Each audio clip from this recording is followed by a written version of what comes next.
एक समय था जब भारत दुनिया का सबसे बड़ा हथियार खरीदार था, और आज वही भारत अपने मिसाइल्स पूरी दुनिया को बेच रहा है।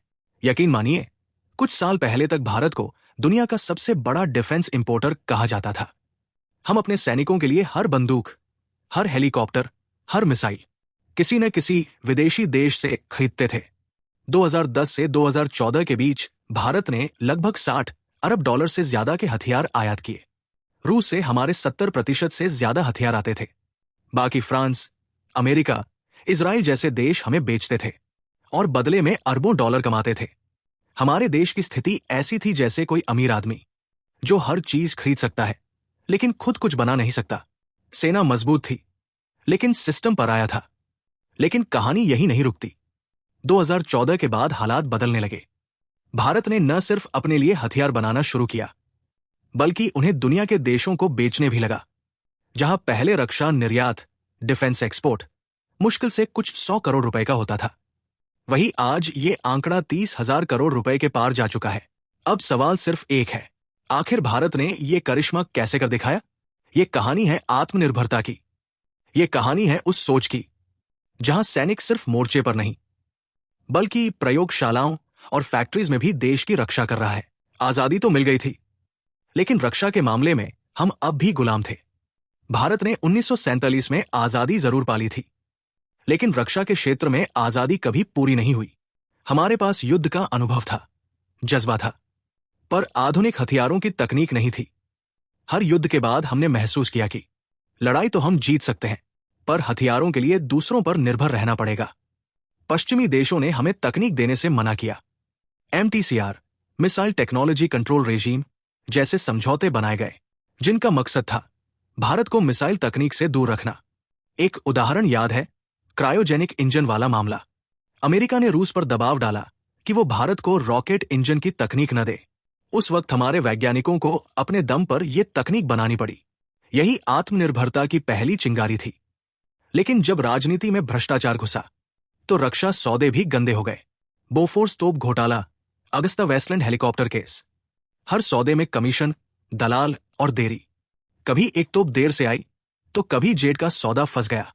परिणाम, हमारी सेना को पुराने हथियारों से काम चलाना पड़ा और हमारे दुश्मन आधुनिक तकनीक से लैस होते गए। ये एक ऐसा चक्रव्यूह था जिसमें भारत फंसा हुआ था। हम पैसे खर्च करते थे, पर ताकत नहीं बढ़ती थी। लेकिन 2014 के बाद हालात पलटने लगे। सरकार ने कहा, अब भारत किसी का ग्राहक नहीं रहेगा, भारत खुद निर्माता बनेगा। 2014 में एक सवाल ने पूरे सिस्टम को हिला दिया। जब हम खरीद सकते हैं तो बना क्यों नहीं सकते?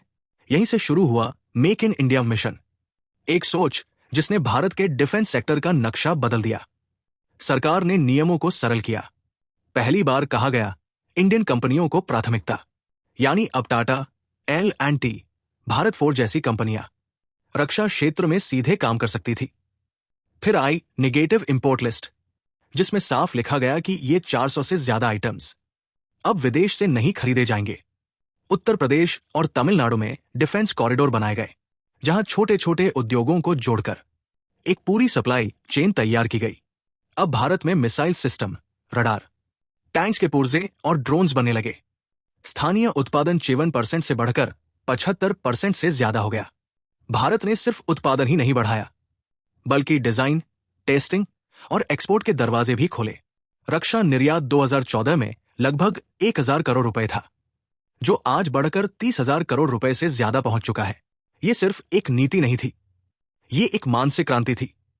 पहली बार हमारे सैनिकों को यह गर्व हुआ कि अब जो बंदूक मैं उठा रहा हूं, वो मेड इन इंडिया है। अब दुनिया के देश भारत के हथियार खरीदने के लिए लाइन में थे। पहला बड़ा कदम था ब्रह्मोस मिसाइल का सौदा। फिलीपींस ने अमेरिका या यूरोप को नहीं, बल्कि भारत को चुना। यानी अब भारत से दक्षिण पूर्व एशिया तक मेड इन इंडिया मिसाइल तैनात होने लगी। चीन इससे बेचैन हुआ, क्योंकि ये मिसाइल उनके समुद्री इलाकों तक पहुंच सकती थी। इसके बाद आर्मेनिया ने रूस के हथियारों को छोड़कर भारतीय रॉकेट लॉन्चर खरीदे। मिस्र, मलेशिया, अर्जेंटीना सब अब भारत से बातचीत कर रहे हैं। भारत ने 2019 में मिशन शक्ति करके अंतरिक्ष में सैटेलाइट गिराकर अपनी क्षमता दिखा दी। फिर आई हाइपरसोनिक मिसाइल टेस्ट की सफलता, और अब भारत ड्रोन स्वॉर्म टेक्नोलॉजी पर काम कर रहा है। इन सब ने दुनिया को दिखा दिया कि भारत सिर्फ सस्ता विकल्प नहीं बल्कि भरोसेमंद पार्टनर भी है। अब भारत किसी गुट या ब्लॉक का हिस्सा नहीं, वो खुद एक शक्ति बन चुका है जो पश्चिम और रूस दोनों के साथ संतुलन बना सकता है। अब दुनिया के पावर गेम में भारत सिर्फ खरीदार नहीं, निर्माता बन गया है। रूस की हिस्सेदारी अब आधी रह गई है। भारत अब अमेरिका, फ्रांस, जापान और आसियान देशों के साथ टेक्नोलॉजी साझा कर रहा है। इस बदलाव ने लाखों नौकरियां दी है, हजारों स्टार्टअप्स को प्रोत्साहन मिला है। हर राज्य में डिफेंस मैन्युफैक्चरिंग यूनिट्स खुल रही है। अब इंजीनियर, वैज्ञानिक और सैनिक तीनों मिलकर ऐसा भारत बना रहे हैं जो आत्मनिर्भर और आत्मविश्वासी है। भारत का लक्ष्य अब सिर्फ अपनी सुरक्षा नहीं बल्कि वैश्विक शांति में योगदान देना है। आज भारतीय हथियार न केवल सस्ते हैं बल्कि भरोसे और गुणवत्ता दोनों में श्रेष्ठ है। इसीलिए दुनिया कह रही है, India is not just rising, it's leading. पहले हम दूसरों के हथियार खरीदते थे, आज दूसरे हमसे खरीद रहे हैं। ये सिर्फ एक आर्थिक उपलब्धि नहीं बल्कि एक सोच में बदलाव है। भारत ने साबित किया, आत्मनिर्भरता कोई नारा नहीं, एक रणनीति है। अब भारत किसी के आगे नहीं झुकता, वो अपने दम पर खड़ा है, मजबूत, आधुनिक और स्वाभिमानी।